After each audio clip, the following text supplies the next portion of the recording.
Welcome in, citizens of Dominion. Didn't see you come in. So we go ahead and starting on part 3 of day number 18 here from the day 1 series. Of course, tonight we will go ahead and finish off our dungeon play for the night, hit up the airship, do some more grinding, all of course to another midnight edition of the late great Art Bell. Tonight, as promised from part 2, we have a time traveler being interviewed by the name of Mad Man Markum. Part 1 tonight, part 2 will air tomorrow on the part 3 of day 1. So let's get that started as we take a look at what's in the mailbag.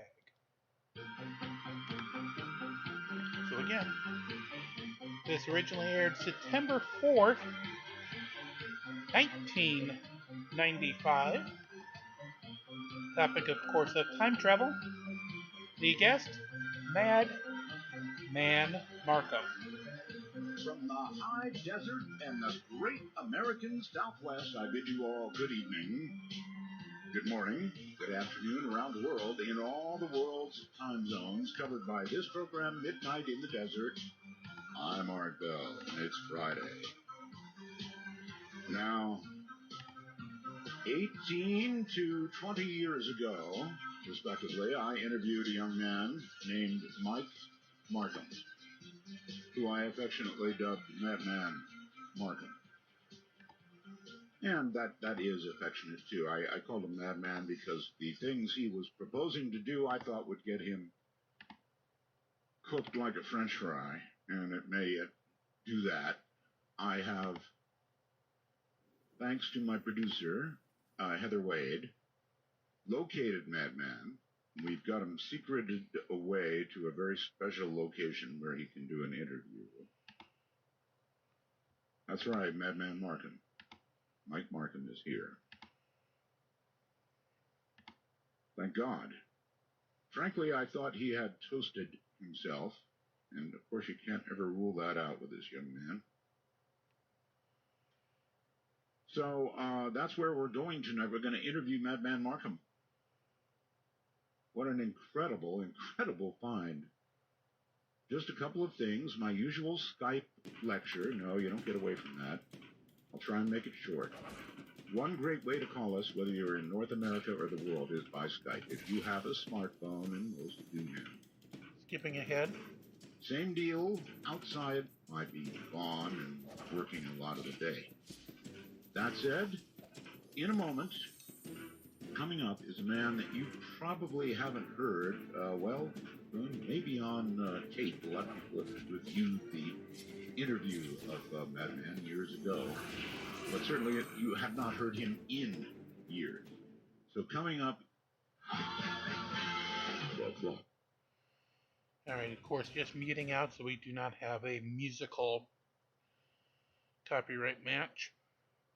As soon as I go back to talking, we will go right back to him.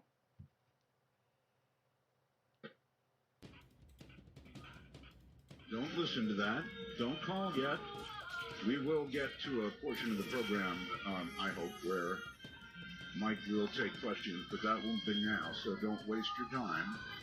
Let's go to a secret location somewhere in the country and say, Mike, welcome to Midnight in the Desert.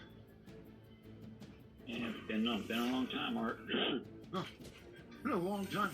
20 years ago, right? The first interview, and then 18 years ago?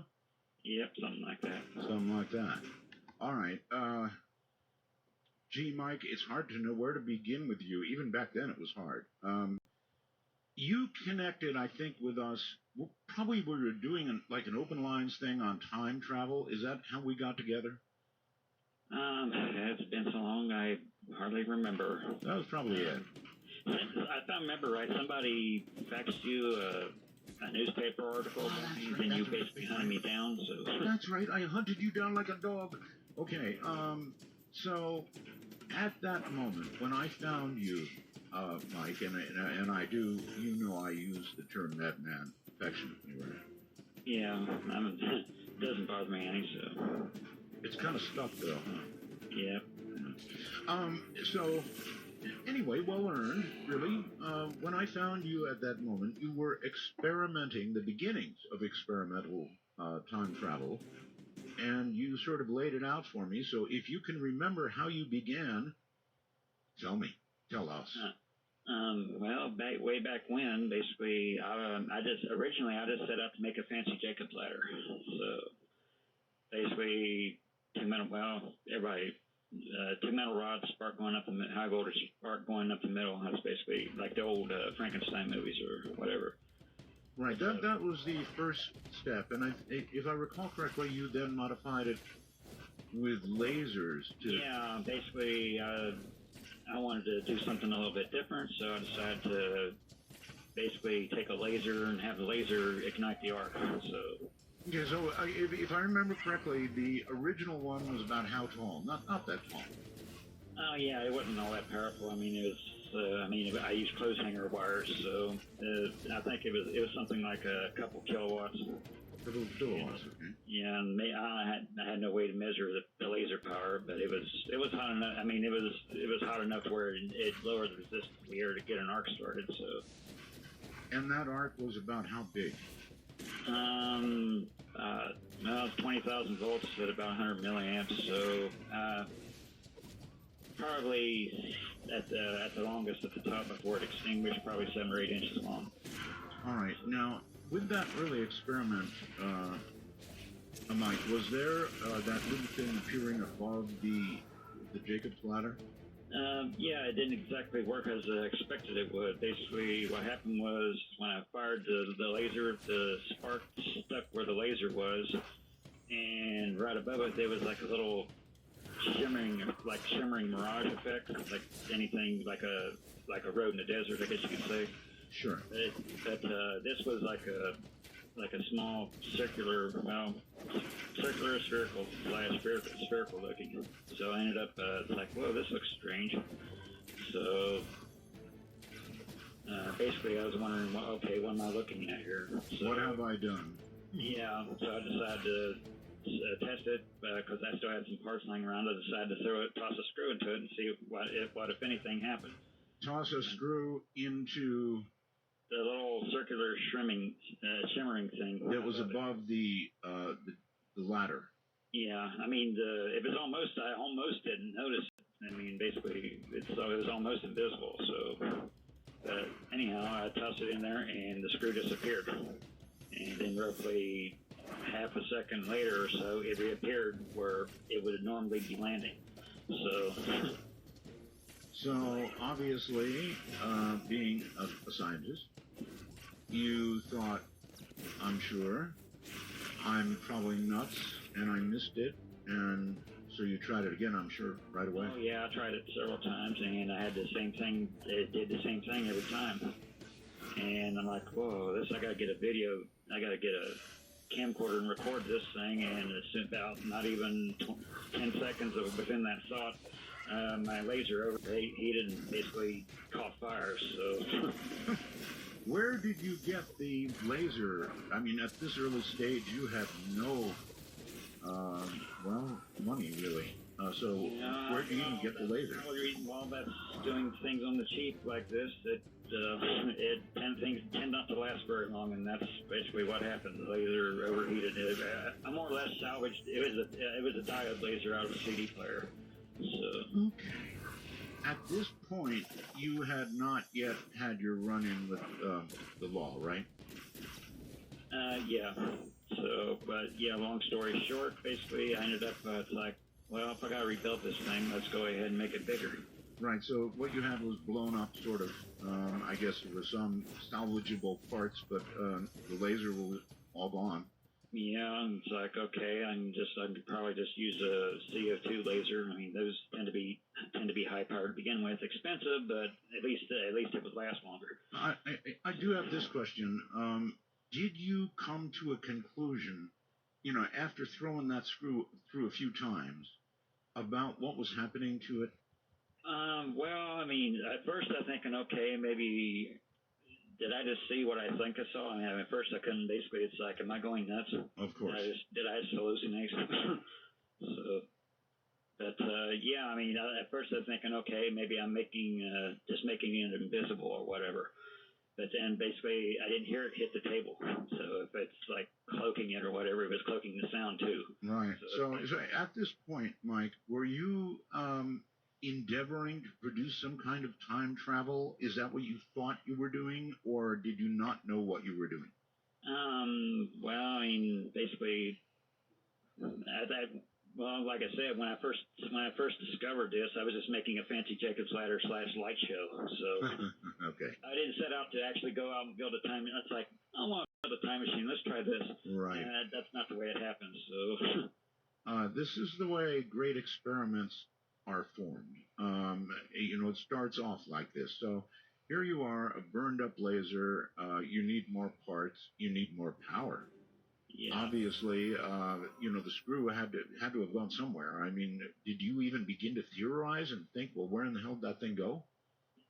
Yeah, I mean, at first I think maybe I just made it invisible, but then I thought, well, if it was just invisible, I'd still hear it hit the table. See, this whole contraption was basically sitting on a makeshift table, 4x8 sheet of plywood. Right.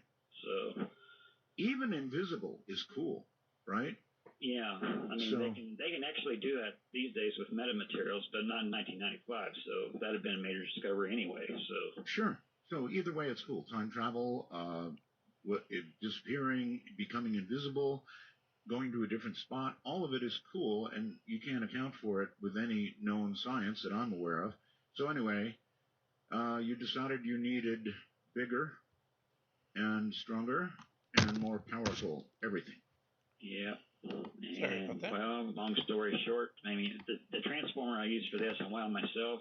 I'm surprised I didn't catch fire too, because only at the time, back then in 1995, I didn't have internet access. So basically, if I wanted to learn how to do something, I had to learn trial and error. I mean, if I built something, it blew up. I knew not to build it that way.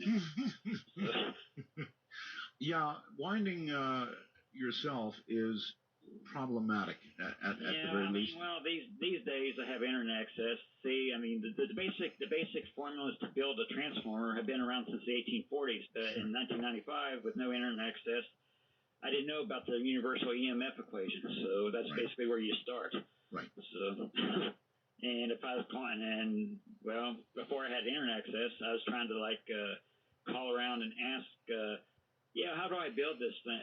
Call around and ask the transformer factories. Yeah, I want to build this transformer. How do I do it? What formulas do I use? They didn't want to tell me that, but they wanted to sell me a transformer. So. Of course. So you ended up just winding your own. Yep, through trial and error. Okay, well, obviously you needed more oomph. You needed more power. And I guess that's when, and bear in mind, folks, at that, how old were you then, Mike? 21. 21 years old. And I think, were you working then? I don't think you were. Yeah, actually, I was working at the local, I don't even remember the name of the Industrial Lumber Sales, I think was the name of the place. Well, that's right. But not rich. No, not by a long shot. Okay. So at some point, your 21-year-old brain said, transformer, where can I get a transformer or two? And that's I guess, when you came up with the idea of looking around for a spare power company transformer. Yeah, I mean, basically, it's like, well, I need more KVAs. It's like, a pole transformer. Those are powerful enough. They certainly are. So, anyhow, there's King City. At the time, I was living in Stanbury, Missouri, and King City, about maybe 10 or 12 miles south of there, there was like half a dozen of them just standing outside the fence in the substation that powers all of King City. It was just outside the substation, so it's like, obviously not in use at the time. No, I've heard of people actually attempting to take them off poles, and I've never heard of a successful attempt from that. Not a good idea at all. No. And these were just what, sitting on the ground? Sitting on like a little makeshift bench outside the fence. They were obviously, I guess they were used for spares. Some of them were just taken out of service due to their age. So. Sure. And you saw them sitting there, and they were saying to you, "Come here, Mike, get me." Yeah, it's like, well, if the local utility aren't going to use them, I can't. So. So you loaded up. What do you do? Take a truck over there? I paid basically a friend slash coworker of mine. And he had a pickup truck, so I basically paid him basically $100 to drive down there and help me pick these things up. Because these things aren't light. I mean, when the utility picks them up on the pole, they got a crane to do it. Oh yeah. So they weigh like 300, 220, 250, and 350 pounds each, so they're not light. How did you even get them up on the truck? I guess it took how many of you? Three of us. Basically, it was him, basically him and a friend of his and me. So. Well. And it was still basically. I struggled to get him in there. So, but we managed. So. You know, Mike. The police would usually call those people co-conspirators or something else. Yeah. Well, yeah. I mean, I more or less. Basically told them, hey, I'm the mastermind. Don't basically, well, of course, they'll take that into consideration, but they're not going to say, oh, you're the main guy that did it. They're not going to let everybody else go. Anyway, you got away with them, right? I ended up doing the most time, but they didn't get off scot-free. So. I see. Yeah, you did do some time. There's no question about that. So you got these transformers and you got them back to your apartment? Yeah, I was living in a house. In a house, okay. Yeah. And how long did you have the transformers before, on the door? Probably, I'm going from rough memory here. I want to say like anywhere from 4 to 6 weeks, maybe. Oh, 4 to 6 weeks. Okay, yeah, so that's. I remember taking him in January, then getting arrested like at early, maybe in February, I think. No, I got arrested January 29th. Actually, it may have been December when I took those. Well, I'm now. Long ago. I don't know the exact date. Sure, that's fine. I'm now interested in the time between when you got them to your house and you got arrested. Were you able to actually fire one of them up? Yeah, I mean, kind of, sort of. Basically, one of them I couldn't use with the rest of them because eventually I was going to basically wire them all together. Well, I couldn't use. And there was like half a dozen of them, so it's like I was only going to take a couple, and I figured, same. Basically, if I get busted, this is going to be about the same amount of time, no matter what, anyway. So I might as well get to take the rest. Basically, I got greedy. So. Well, tell people a transformer of this sort that goes on a pole. Typically converts, it's 14,000, 15,000 volts of, it depends on what kind of pole it is. Yeah, well, that's why, yeah, I mean, that's the reason I couldn't use one of them, so I ended up converting it into a piggy bank. So, because it was an old one. I mean, it was only rated at 2,400 volts. They only had 2,400 volt lines in forever. Yeah. Like 50 years. So the one that you actually used was what? Well, a bunch of them were 7,200 / 12,470 Y. So you're using them backwards and then putting them in series. Yeah, what they do is step power line voltage down to 120, 240 for your house. Well, I was basically feeding it backwards, putting 240 in and getting 12,000 out of it. That's right. And then going, I guess, so you used only one, or did you actually have them in? Eventually, I was going to wire them. Basically, I was then eventually going to use 4 of them and basically make them parallel the primaries and series the secondaries. So you get like 50,000 volts out of it. You never did that. No, I ended up getting busted. Before that, okay. But you did do, I guess you got to do some experiments with one transformer wired up? Yep. And, well, basically these days I know to use some sort of ballast or whatever, because if you short it out without a ballast, it'll draw about 20 times what it's rated for. Yeah. So, yeah, and it was a 25 kVA transformer. Oh, wait a minute. I mean, no, that one was sitting in the living room. I was only using I think a 10 kVA was on the back porch at the time. Mm-hmm. So, but without a ballast, 10 kVA times that's 200,000 watts. So. Right. That's right. Anyhow, when you draw that kind of power, you end up crashing a good-sized chunk of the grid. I didn't crash it all together, but I was browning out a good-sized chunk of the town. So yeah, which they didn't pop you for, right? Believe it or not, that is not exactly what caught the. Basically, I mean, they knew something. What the heck's going on with a power grid? That's what the local utility supervisor was going, wondering what the heck's happening. So. But you didn't do jail time for that. No. Well, it was. Yeah, I mean, it was for the theft. It wasn't because I was basically making the power grid go nuts. So. Okay, well, tell me when you let's see where to go. Slow down, Art. You obviously had to feed all that voltage and current to a new Jacob's ladder that you had put together, right? Yeah, and I couldn't use clothes hanger wire for that because it would simply melt the wire because it was too much. Yeah, I mean, it was at 12,000 volts at several amps. So. Okay, so what are you using now for the ladder?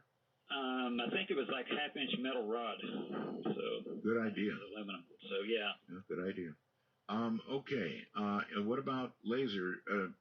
Did you still fire it with a laser? Well, that's another thing too. Basically, what I ended up doing is I ended up rebuilding the CD laser, I guess you could say. Actually, what I did is I ended up starting another one. Just got another CD player. So. Yeah, they're cheap. And what I was going to do, it's like, oh, here's a CO2 laser tube that this guy had, and I was like, I was going to end up eventually save my money and buy that, but they're like $1,000, so I was going to take a while. So. Yeah. So, all right, you fired this one up, and that's the point where you sort of denigrated the grid of the town. Yeah. Basically, it was browning out the town. Yeah, well, not the whole town. At first, I thought it was the whole town, but as many complaints I was hearing at work, it's like, hey, you got to, because I was basically all my coworkers were saying, hey, basically, you got to be careful about that. My lights were going out. And basically, this guys lived like several blocks from me, so it wasn't like a local area. So. Yeah, those kind of power outages are really bad. The brownouts kind of can damage stuff. Yeah, it was like, well, the 120 volt outlets was dropping down to 80 or 90, so that's good. And they were asking, basically, the utility supervisor was going around town asking all the industrial people what they were doing. Yeah, if they were doing any heavy welding or whatever, so.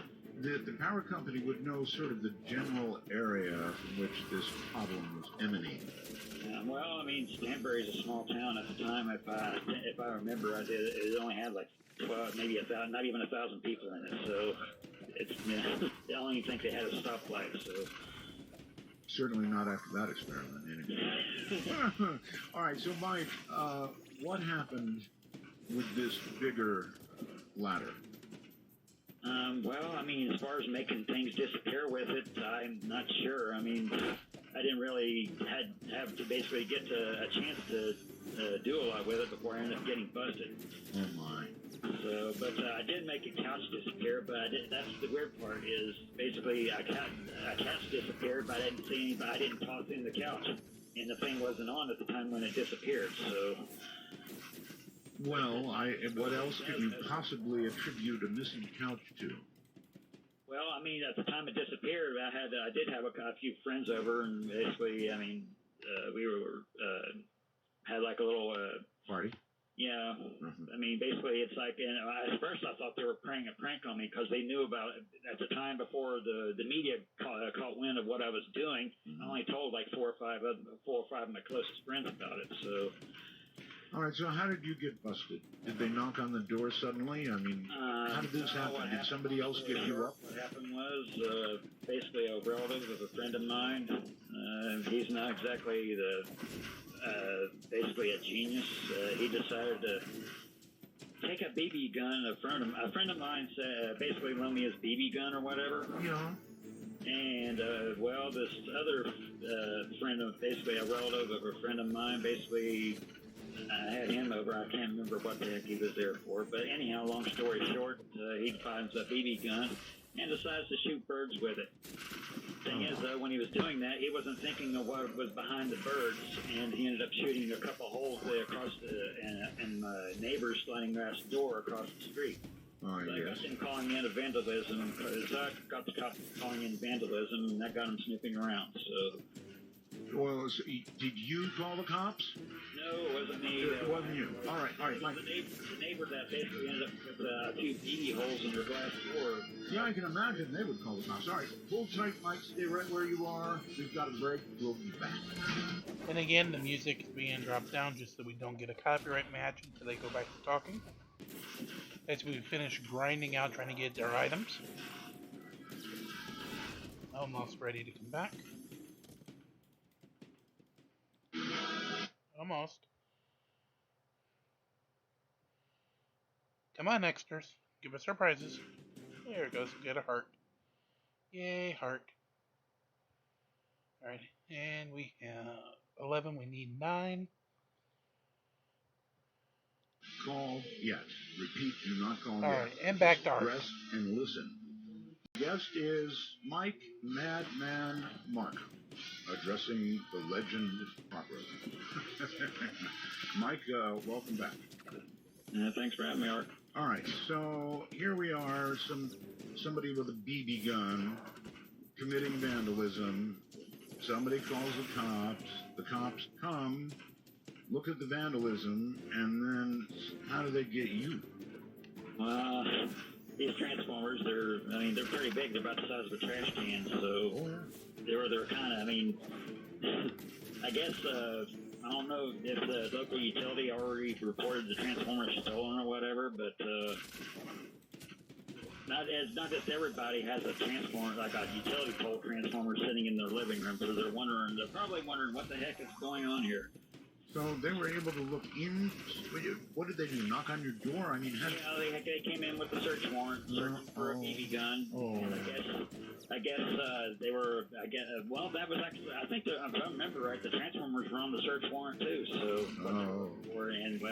They made no effort to hide them. So. Well, I don't know where you put them. I don't know where you put them anyway. Yeah, so long story short, I basically got busted red-handed. So. Okay.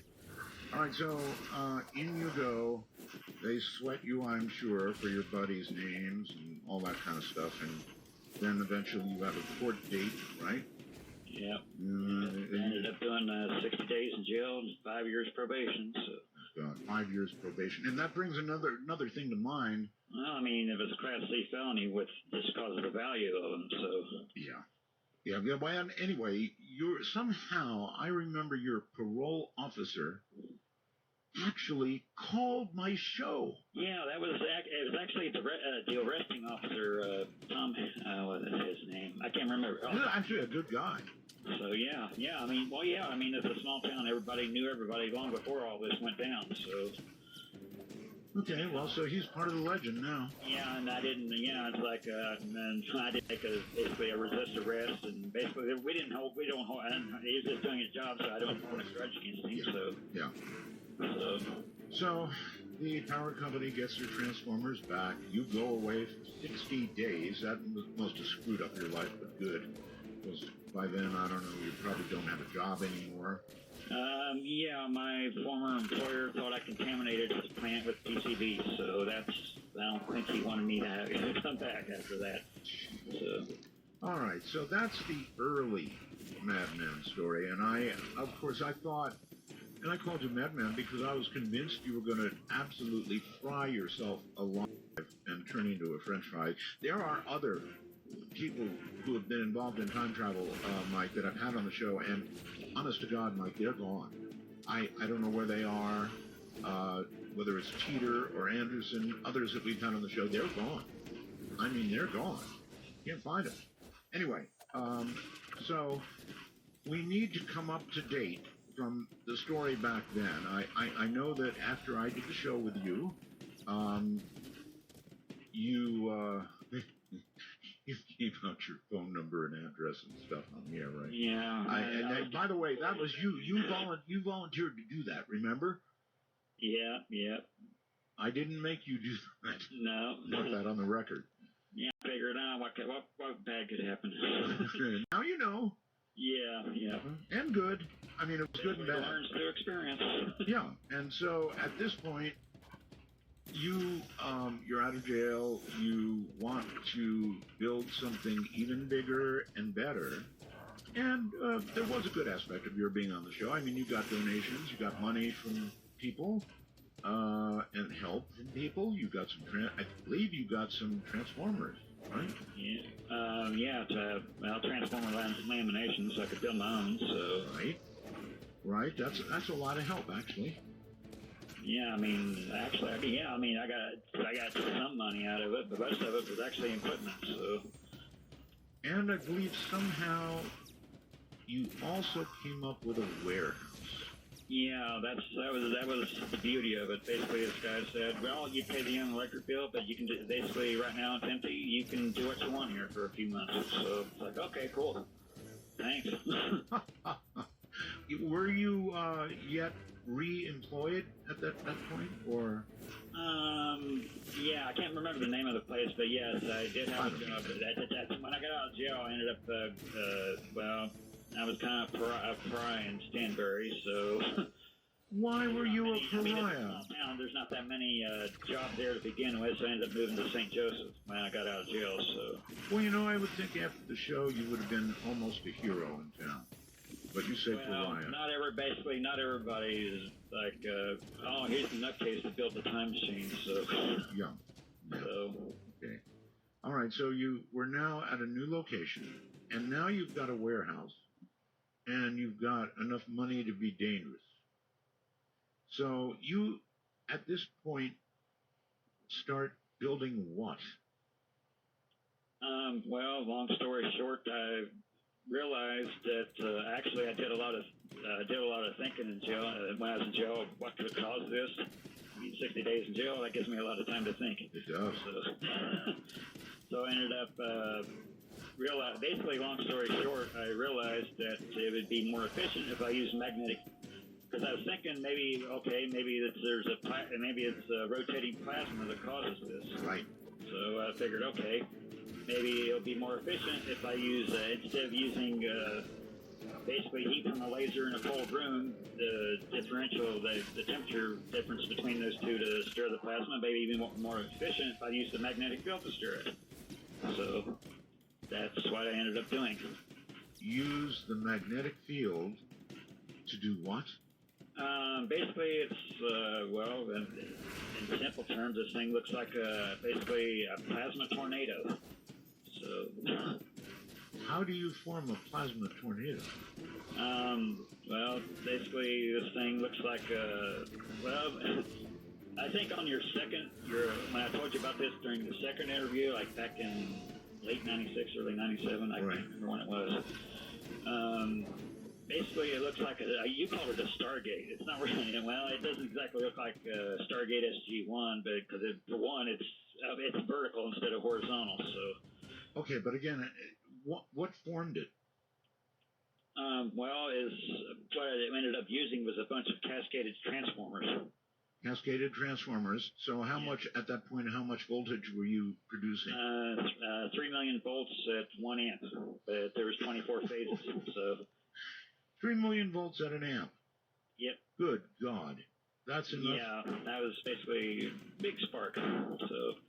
And you were pulling this from the power company. This time, I presume... Well, not all over from the power company. Basically, I had generators, too. Basically, I was trying to avoid raising the stink with the utility, so I learned from that, too. So. Yes. Okay, so you built a large Jacob's ladder. I mean, this time, how big? Well, at this point, it wasn't really it wasn't really a purpose Jacob's ladder. Basically, it was what it was basically two springs, like concentric, like two cylinders, one cylinder inside the other. Right. With a magnetic, with another, basically a circle of magnetic electromagnets around it, stirring it. The whole basically you got a bunch of plasma like inside of it with a magnetic field rotating it. You know, what you are describing, I'm sure you've heard stories of the Philadelphia experiment, right? Yeah. Well, they described a similar electronic setup with regard to the rotating magnetic fields. Is this where, I mean, did you get any of that story? I mean, is that where some of your idea came from? Not directly. I mean, I've heard of it basically, but I didn't know. I knew they used RF. Well, right. I was at the other side of the spectrum. I was using low frequencies. So in the plasma, it wasn't just like from my original Jacob's ladder. It was just plain old 60 hertz sine wave AC that you get from any outlet. Well, this was I was using square waves where I could actually. It was easy. Controlling the duty cycle is easy to control the voltage that way. Right. So, because you can't really find. It's hard to find variacs rated at megawatts. So. Man, I'll tell you, if you were using square waves, I bet the ham operators heard you for miles. Well, that's it. That was the beauty of the warehouse. It was metal, so it acted as a third gauge. Okay. Did you wind all these electromagnets yourself? Yep. So you must have been like in that warehouse every day working. Oh, yeah, I mean, basically, technically I lived in St. Joseph, Missouri, but the warehouse itself, if I remember right, was in Overland Park, Kansas, which is basically a suburb of Kansas City. So. Oh. Okay. So yeah, and that was a long commute. So most of the time I just hung out. At the warehouse. Most of the time I just ate and slept at the warehouse. So. Right, got it. 3 million volts at an amp. So you've got these rotating magnetic fields, and then you've got, you said, a cylinder inside a cylinder. Yeah, instead of just two metal rods, right. With a spark in between. Basically, at any one time, there's actually 23 sparks because it's actually each one of those 3 million volts. Right. There are 15 degrees out. There's 24 phases, 15 degrees out of phase. It's like 3-phase industrial power. 120 degrees out of phase for that. Right. Well, this is like 24 phases, 15 degrees. Wow. So. Okay, so you two of these separated in a Jacobs-like ladder configuration, right? Yeah. And then these rotating magnetic fields. By now, you're using a lot of power. Yeah, I mean, basically, I couldn't. I mean, the warehouse had, if I remember right, the warehouse had 400 amp three-phase 480 available, but even that couldn't do it all by itself. So.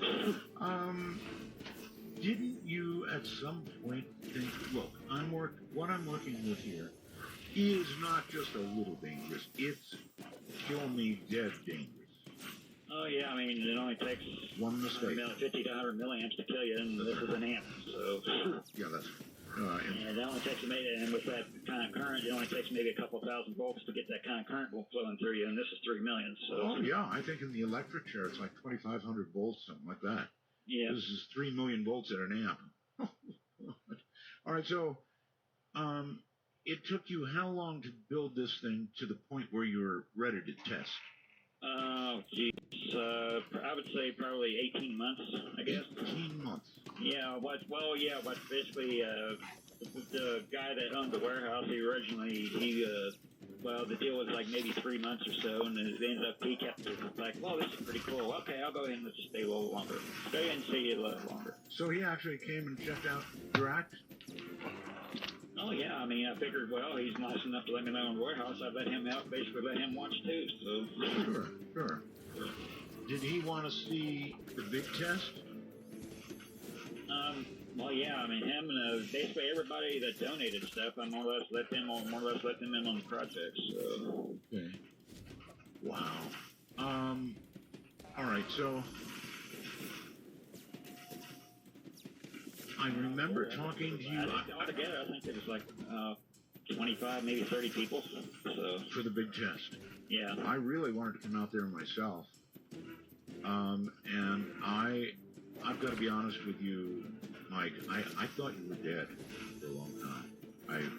Yeah, you know what? I bet the people that donated too. Once I ended up disappearing, but we're getting ahead of ourselves. I think. We are a little bit, but honestly, I thought you were dead. I thought you were gone. I was pretty sure you'd died yourself, or that you had been. And I thought about this too, Mike. That you might have been successful, and you might be in a different time. And anyway, let's continue. So the big test comes. All these people are watching. You fire the generators up. You've got the incoming power. And what was your test going to be? Well, at first I was tossing basically hamsters and guinea pigs in it. So. Really? Yeah, living things. With small tanks before. I'm not just going to. I mean, at the time, I had basically a more like almost infinite risk tolerance, I guess you could put it. Infinite risk tolerance. Well, anyway, okay. So hamsters and guinea pigs. How did they fare? I mean, what happened to them? Well, basically, instead of just a screw, basically like the original experiment where I made a screw disappear for half a second. Well, these guinea pigs, they were disappearing for anywhere from 1 to 2 minutes, and they were basically either 100, between 50 and 150 yards east or west of where they disappeared. East or west of the point of disappearance, but not north and south? Nope. And that basically, as far as why, I'm thinking has something to do with the Earth's magnetic field. That's the only thing I can think of. So. Well, that's interesting. And they would show up how far away from the test point?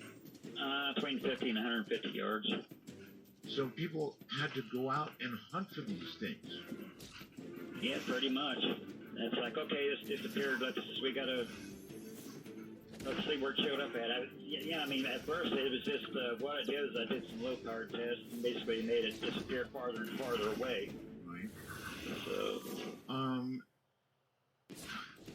And yeah, but like. So you have witnesses. As you'd expect, basically, the further away it was, the harder it was to find them. Sure, but I mean, you have witnesses at that point, or not? Yes, you did. Okay.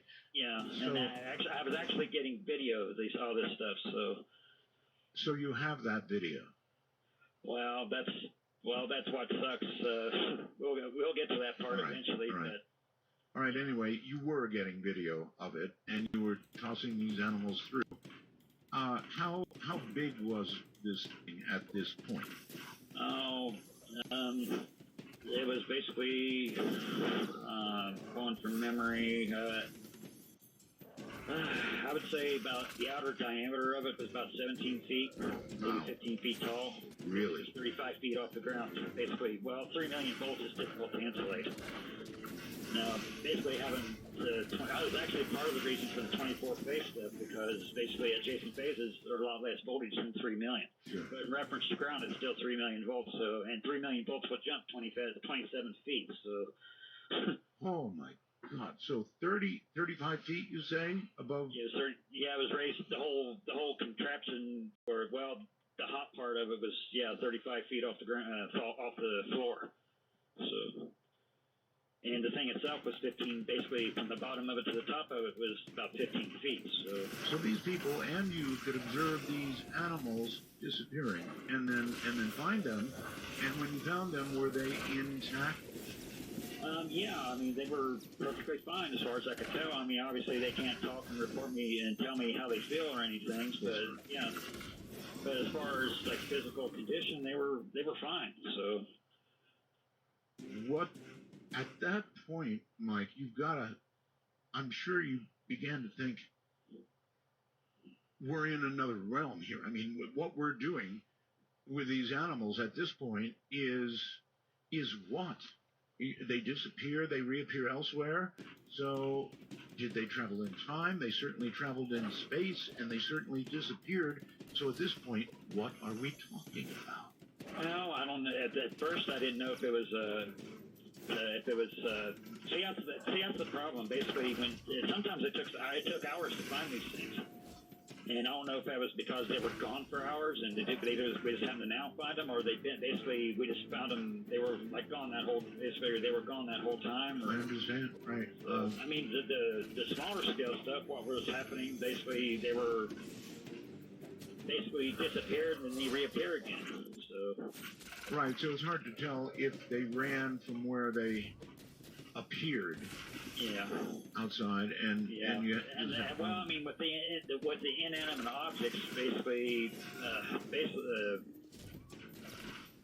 I mean, at first I was trying, basically things like baseballs, fruit, stuff like that. So. And the same thing happened to the inanimate objects? They showed up. Obviously, that stuff's not going to run, so. No, but where did it show up? Same place. I mean, the small scale the low power test, basically anywhere from a few feet to a few yards from where they disappeared. So the higher the voltage and power, the further away they would go. Yeah, well, I mean, keep in mind, plus well, that's another thing I was trying to figure out was what exactly controls where this stuff shows up at. Was it the voltage or the power, or was it the speed of the rotating magnetic field, or what? So. All right, and that's where we're going to leave it. Wow. I'm beginning to learn new things now. I was sort of caught up to a point, but there's much more to come. Mike Mad Man Markum is my guest. I believe he's achieved time travel. And that is where we are going to leave Midnight in the Desert for part 3 tonight. Don't worry though, unlike yesterday's show, we will come back to it. We'll have part 2 picked up right from there when we do part 3 tomorrow. Just that we're running pretty close to guild reset time. I don't think we'd get another section of the interview in before the guild reset occurs. Do make sure you hit community.herowars.com if you haven't already. There is 300 energy currently sitting there. I would assume the other 2 awards should probably trigger. Knowing Nexters, they'll probably say that the second one triggered later today. And the third one and final will trigger on day 3 of their 3-day weekend for the competition. How close are we? So we're about 125 points away from level 59. Well, we do have a couple battles left we can do in the Grand Arena. Let's go ahead and do so. With a 151k team, let's make sure that the top... Well, we're going to do a little resorting.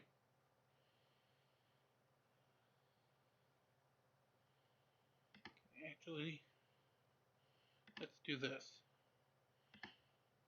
Sort. Move him up with Team 2 to provide a nice background. And we got Aurora who can background on Team 3. Since Aurora will background on Team 3, let's go down to her real quick. Where is she? There she is.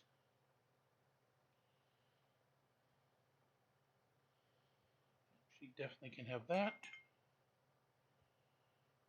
And that, both of those we have plenty of.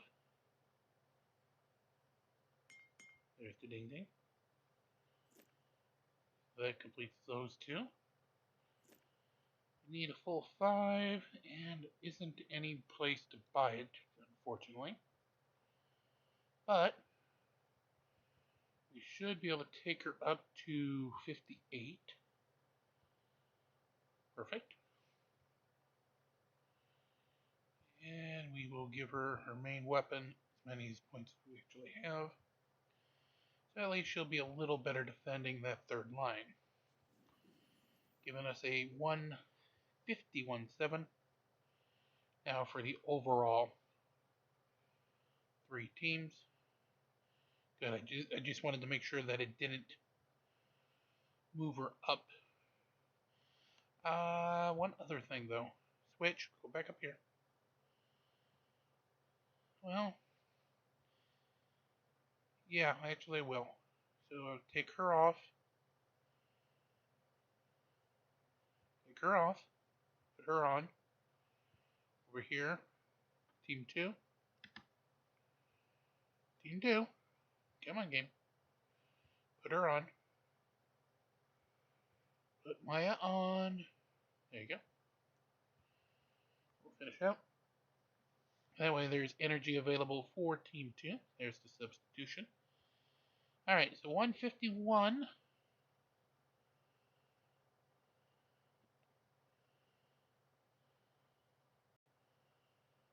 Let's find ourselves a good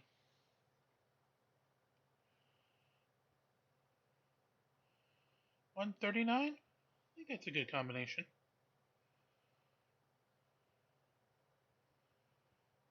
Let's go for the gold.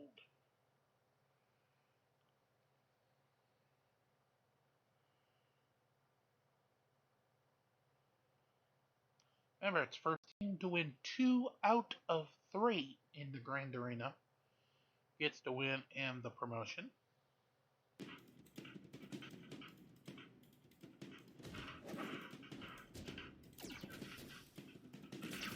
Round 1 we start.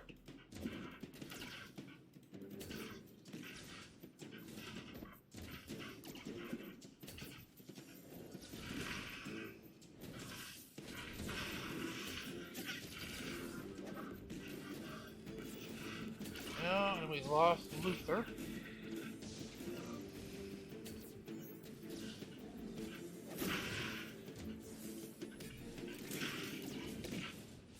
Astrid Lucas is gone.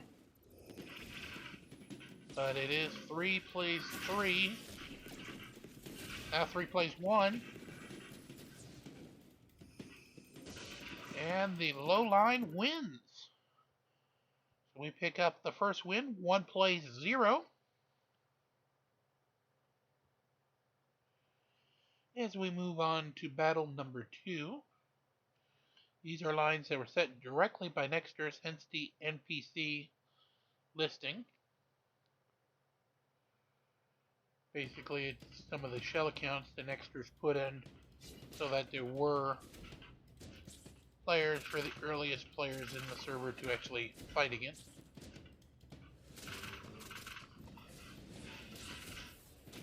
And it's down 1, down 2. This team's got some trouble. Down 3. Down 4. This team loses it. So it's a tie, 1 play all. We move on to the finale. 1 match, winner take all for the Grand Arena competition. Competitors to the arena. Alrighty, so it's the main line of Astaroth, Yasmin, Galahad. Galahad? Oh yeah, because the other one was moved down. And, well, they won. So 2 plays 1, moving up to 1506. Problem is, with 7:20 on the reset clock, no, we're not going to, well, no, we're definitely not going to get another fight in there. And we don't have any left in the arena, so we don't have to worry there. What we will do, however, is I did not expect to be going to the tower, but well, that's what we picked up for prizes. Expecting there just to be, yeah, less than a minute. We'll take care of any groundwork that needs to be done right there, and then we'll call part 3 to an end. So just 30 seconds to kill off. Remember, of course, like, share, subscribe the video. Get us up to those Nexters and YouTube requirements of 5,000 views of the videos for Nexters, 1,000 subscribers for YouTube, so both of them can start giving us items, and then we can give those to you, the watchers, viewers, and friends of the show. So with that being said, 4 seconds on the clock. Let's have the new day in Dominion to dawn. There it is. Let the little dots re-highlight. There they come. New day, 100 happy emeralds. We can always use emeralds. Emeralds are always a nice thing. Thank you, Nexters. Sometimes the free skins don't...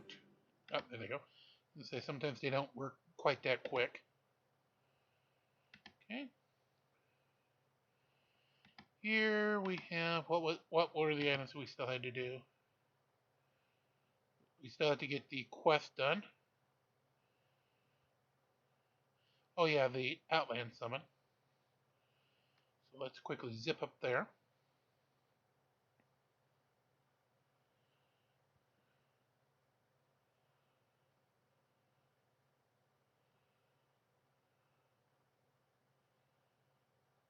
I thought I clicked the button. Let's try it again. Okay. So there is our first chest.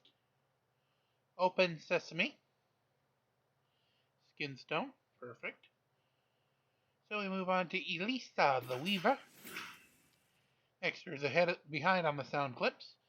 In the Caves of Despair, which holds our multi-legged arachnid, Elisa the Weaver. And her chest today has the Outland coin and Brog the Conqueror in the Enslaver's Camp. His chest today, and I thought I clicked the button, has more Outland coins. Alrighty, so we come back. That should complete that. That should complete the Triumph of Tenacity.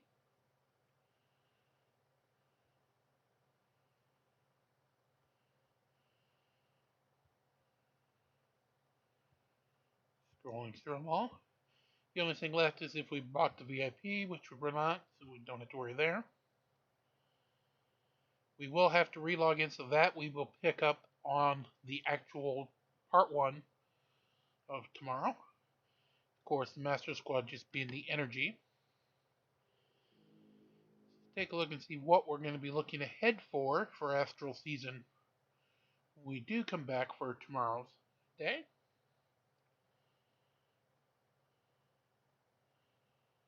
And the new quest will include 500 tower coins being spent, 3 daily quests, leveling up a physical attack lift, the new 3-day items, destroy the Eye of Herald 5 times in adventures, and I believe that's the one that kicks the buffs off to the other spots in the adventure.